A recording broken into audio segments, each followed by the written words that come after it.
আমার হাত দেখা যাচ্ছে তখন। মামা আমার জন্য পাস্তা বানিয়েছে আজকে, দেখো।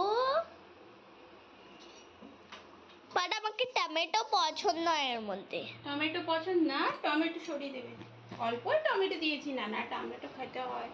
চলো, আজকে ছিল রবিবার, তাই সকাল সকাল মিষ্টির জন্য একটু পাস্তা বানালাম। মিষ্টি ঘুমাচ্ছিল, আমি তখনই বানিয়েছিলাম। আর যেই শুনেছে পাস্তা বানিয়েছি, তাড়াতাড়ি ব্রাশটা করে একটু গরম জল খেয়েছে, তারপর বসে গেছে। যাই হোক, আমাদের টিফিন খাওয়া হয়ে গেছে। আমার সকাল সকালই স্নান হয়ে গেছিলো। আর মিষ্টির বাবার ডিউটি আছে বলে সকালবেলায় ও বাজারে চলে গেছিলো। আজকে একটু মাটন এনেছে, আর তাও আনতে আনতে এখন 10টা বেজে গেছে। 10টা বেজেছে মানে 12টার মধ্যে ওকে রেডি করে দিতে হবে। মাটন করতেও টাইম লাগে, ওই জন্য আজকে ভাবছি কুকারেই করব। আর কুকারের মাটনটা না আরও খেতে বেশি ভালো লাগে। ঝটপট বানাতে হলে এরকম পদ্ধতিতে আমি করে নিই কুকারে। একটা আলু ভেজে নিয়েছিলাম, তার সঙ্গে সর্ষের তেলের মধ্যে একটু গোটা গরম মশলা আর জিরে ফোড়ন দিয়ে পেঁয়াজ দুটোর মতন কুচি করে দিয়ে দিয়েছি। বেশ ভাজা ভাজা হয়ে গেছে। এবার আদা রসুন পেস্ট দিয়ে দিলাম। একটু আদা রসুনের পেস্ট, মানে একটু রসুনটা বেশি ছিল। রসুনটা বেশি থাকলে মাংসটা বেশি খেতেও ভালো লাগে। ওটাও ভাজা ভাজা হয়ে গেছিলো বেশ রসুনটা। তারপর আমি টমেটো কাঁচা লঙ্কা পেস্ট করে রেখেছিলাম, সেটা দিয়ে দিলাম।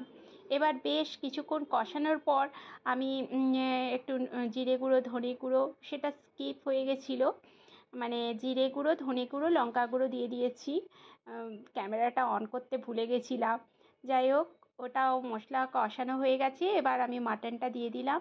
এবার বেশ কিছুক্ষণ, প্রায় আধা ঘন্টা মতন কষাবো। আমার মাকে দেখতাম কড়াইতেই কষাতে কষাতে এমন কষাতো যে সেদ্ধ হয়ে যেত। যাই হোক, আমার অত আজকে টাইম নেই। কড়াইতে করলে ওরকমই আমিও কষাই। আর কুকারে প্রায় আধা ঘন্টার মতন একদম জলটা শুকিয়ে যাবে ওরকমভাবে কষাবো। তারপর গরম জল দিয়ে দেবো। প্রায় আধা ঘন্টার উপরে হয়ে গেছিলো, বেশ খানিকক্ষণ কষালাম। এবার গরম জল দিয়ে দিচ্ছি। বেশ গন্ধটাও দারুণ বেরিয়েছে। আর এদিকে মিষ্টির বাবা বলছে একটু তাড়াতাড়ি করো, 12টার মধ্যে বেরোবে। যাই হোক, এটা করব। আর পাশে কুকারে করলা সেদ্ধ দিয়ে দিয়েছি। ভাজার আর টাইম নেই, সেদ্ধটাই করব। আর মাটন হলে মিষ্টির বাবার কিছুই লাগে না, তাও একটা তরকারিতে খাবে, ওই জন্য একটু করলা সেদ্ধ করে নিলাম। আর এই যে গরম জল দিয়ে বসিয়ে দিলাম, হয়ে গেছে।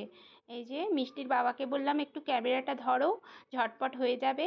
বেশ সেদ্ধটাও দারুণ হয়েছে, আর কালারটা তো দারুণই, বেশ ঝাল ঝাল হয়েছিল।